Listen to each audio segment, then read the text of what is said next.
What's going on, good people? It's Iceberg. Good morning to you. Happy Tuesday. How was your Monday? Did it go well? Did you start it off positive and keep it on that positive note? Take control of your attitude throughout the day. Make sure you didn't let anybody shake you and knock you off your spot. If not, that's something only you can take self-inventory of. We're not here to judge anybody. We want you to do your self-evaluation because only you know the answer to these questions, right? So if it didn't go exactly the way you wanted it, if it was filled with maybe more drama, thoughts of other people, rather than a little more focus on self, hey, start all over today. You can do it all new today. Totally different, right? Different day. You get the chance. If you woke up this morning, your feet hit that ground, you're taking breaths, even if your feet didn't hit the ground. You may be in the bed, but you can still change your thought process, right? Because healing your mind, you can overcome some of the body. The mind can heal the body. But if you're just not even thinking about healing or anything like that, then you're just going to go downhill. We don't want that for you. We want you to get better. We want everybody to be out here healthy, living life to the fullest. Filled with all the positive, great, and wonderful things that they want to do.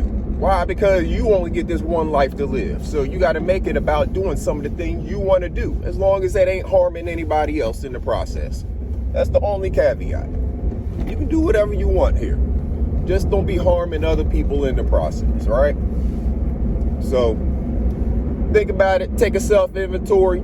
Start right now today. Wake up, look in the mirror, speak those positive affirmations to yourself.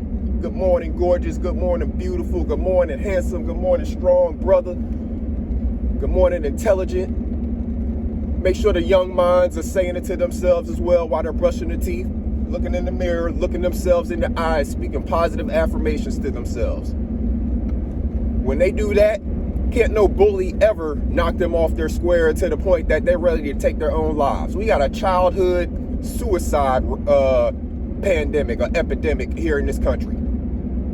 We have a childhood suicide epidemic in this country, and a lot of them say it's because they were bullied and things like that. You can only get bullied if your mind is not strong enough to handle whatever people say about you. Back in the day, they used to tell us, sticks and stones may break my bones, but names will never hurt me. Some form of that. What is it that kids are being taught today that these words of people are making them go to the point of taking their lives? Maybe it did happen back in the day and we didn't know about it as much, but I never heard of kids committing suicide back when I was a kid. Never, ever, ever heard of it. We had kids die, but it was like they got hit by a car or shit like that. We had, a couple die from cancer and different things like that, but we never had kids that I heard of committing suicide back in the day.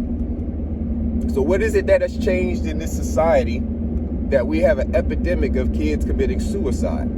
I think it's because we put zero focus on mental well-being.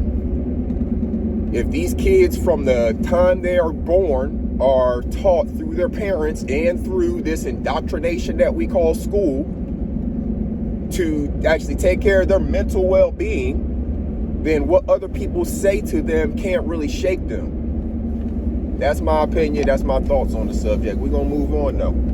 Talk about how cold it's been here in North Carolina. Yeah, I ain't been able to really get stuff started outside in the garden because the cold will kill stuff.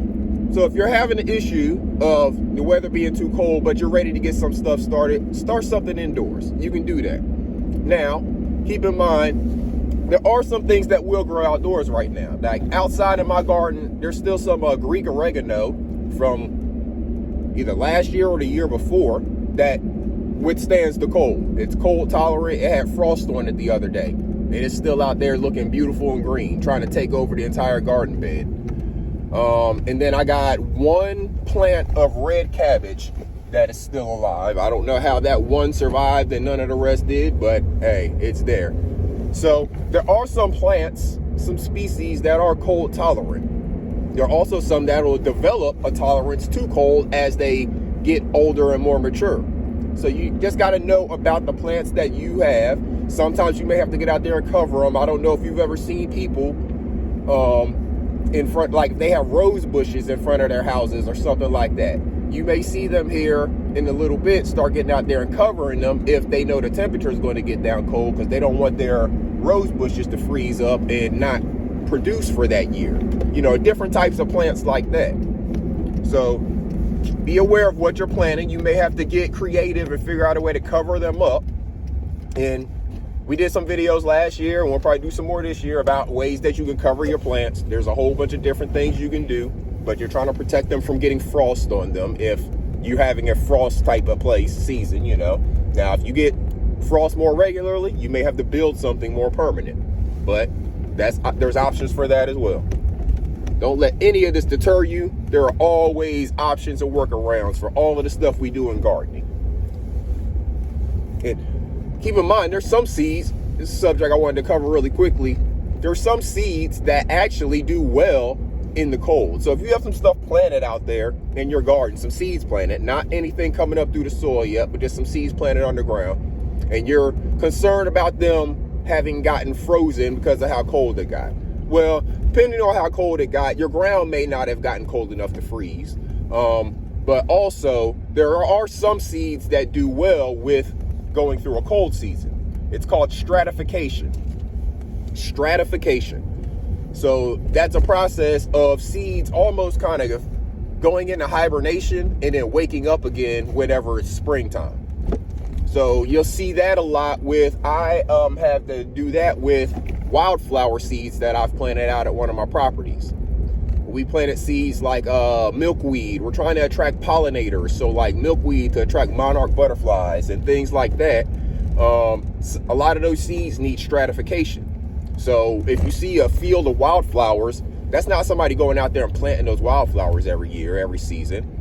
They planted wildflowers that will produce seeds that can, you know, when they drop off, they'll survive the cold and then come back up the next spring.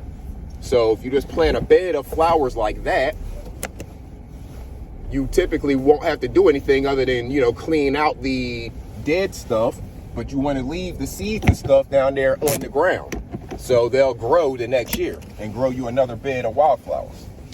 So stratification, there's something you can look up if you want to learn about it.